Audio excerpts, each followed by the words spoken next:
And two more counties have issued burn bans today amid the dry weather. Crawford and Carroll joined Benton, Madison, and Washington in a list of counties prohibiting residents from doing any type of burning. Washington County was the first to issue one on Thursday.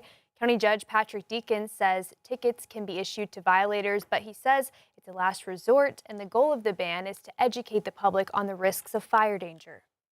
None of our law enforcement partners or the county looking at this as any punitive measure. We're only here to educate and advise people. We don't want to be punitive in this at all. We just want people to be aware and take the proper steps. And so that's the number one thing you can do is just be weather aware and risk aware of these issues. Crawford County's order lists fines of up to $2,500 and a possible day in jail for violators. Well, early voting begins tomorrow for the Republican primary in Arkansas Senate District 26. 5 News reporter Lauren Spencer joins us now. She's breaking down, sorry, Scott's caught in between the cameras. That really cracked me up. She's breaking down how this special election came to be and what voters need to know before heading to the polls. Lauren? Yeah, voters in Franklin, Johnson, Logan, and Sebastian counties can begin casting ballots tomorrow for the Republican candidate. This District 26 seat has been vacant since September, and the path to this election has included months of legal challenges.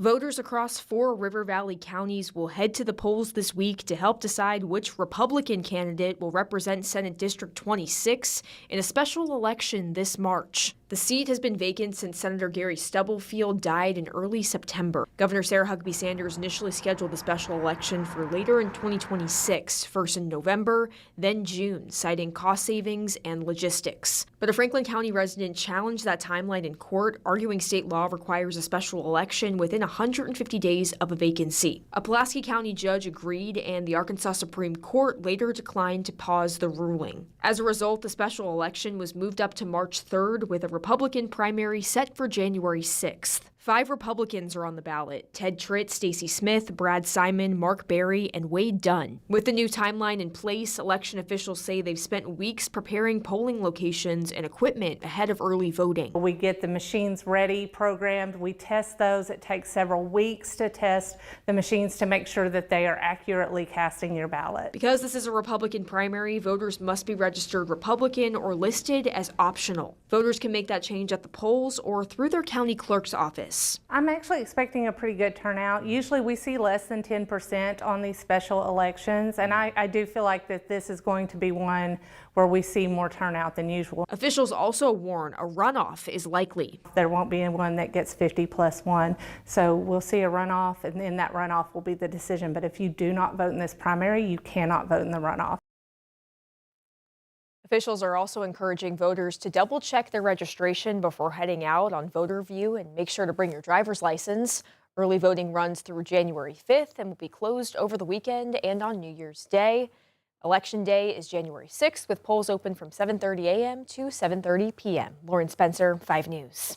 All right, thank you, Lauren. And you can find information about all the candidates as well as the early voting sites by just texting the word election to the number on your screen, 479-785-5000, and we'll text you right back with a link to our special election coverage. Well, new tonight, Stacey Lee Drake, the man accused of 3 murders in Oklahoma, now has a trial date. A court order filed this month says Drake will not face a jury until 2027. The order specifies that the defense requested the later trial date while the state requested an earlier one. Drake has pled not guilty to the deaths of Tara Underwood and Taylor Sharp in Sequoia County, alongside the death of a Canadian county man. He'll have an initial motion hearing in July. Well, 2 Benton County gym owners are facing drug trafficking charges. 47-year-old Bobby Biddle and 39-year-old Carolyn Jamison were arrested on the 19th.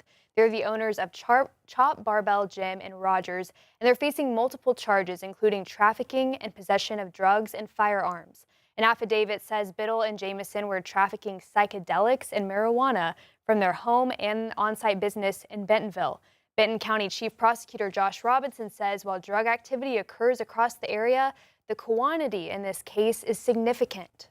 So it's not super common that we catch people with that amount of drugs that qualifies as trafficking or that we have any of the other factors. But I would say it's not uncommon in terms of, that it's happening. It's happening here just like everywhere else. Both are out of jail on bond. Their next court appearance is set for January 26th. You can read more about the investigation on our website, 5newsonline.com. Well, in Pulaski County, the former Arkansas nursing home operator who pled guilty to Medicaid fraud is now in state prison. Joseph Schwartz was denied a final request to delay his sentence after President Trump pardoned him earlier this year. Schwartz was sentenced to a year in state prison and close to $2 million in fines. He pleaded guilty in April to a $38 million scheme in which prosecutors say he misled tax officials and failed to pay his employees' taxes. He was ordered to arrive at the Washita River Correctional Unit this afternoon. Meanwhile, President Trump hosted Israeli Prime Minister Benjamin Netanyahu at his home in Florida on Monday. The two men discussed plans aimed at keeping the Middle East peace deal on track. Aaron Navarro has more. President Trump and Israeli Prime Minister Benjamin Netanyahu met Monday at President Trump's Mar-a-Lago estate in Florida. The two world leaders warned of consequences if Hamas doesn't disarm. If they don't disarm, as they agreed to do, they agreed to it, and then they'll be held to pay for them. And we don't want that. Israel has continued striking targets in Gaza during the ceasefire. The Israeli leader reiterated his concerns that Hamas isn't holding up its end of the 20-point peace plan. Israel's lived up to the plan 100%. Netanyahu's visit to the U.S. comes at a time in which the peace deal is at a critical point.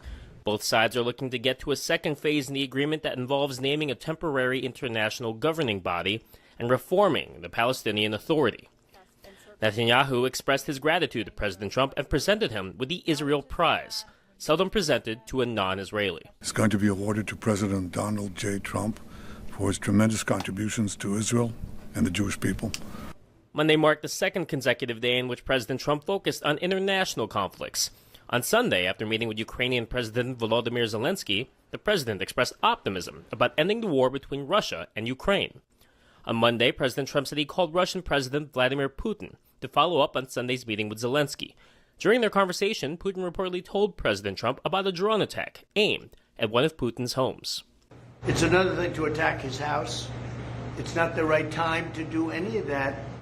Among the issues central to ending the war between Russia and Ukraine, providing security guarantees for Ukraine and ironing out territorial disputes. Aaron Navarro, CBS News, the White House. President Trump and Israeli Prime Minister Netanyahu additionally met on Monday with the family of the last remaining slain hostage held in Gaza. The family wants their loved one's remains to be brought home before the second stage of the Israel-Hamas ceasefire deal is implemented. Well, Arkansas Children's has received its largest gift ever, $50 million from a philanthropist. The hospital says it will help fund program development and facility upgrades. The money was donated by B. Thomas Golisano, a child health advocate. Little Rock campus will now be named after him. Arkansas Children's will join his alliance of 12 hospitals advancing high-quality pediatric health care. And we're less than 48 hours away from New Year's celebrations across the nation. If you're looking for a local event that doesn't leave you going to bed too late, Crystal Bridges might have the answer for you. The museum is bringing back its annual New Year's Eve celebration. The name speaks for itself. You and your family can go to the museum early from 10 a.m. to 2 p.m. to celebrate. You can see live performances and ring in a toast when the clock strikes 12.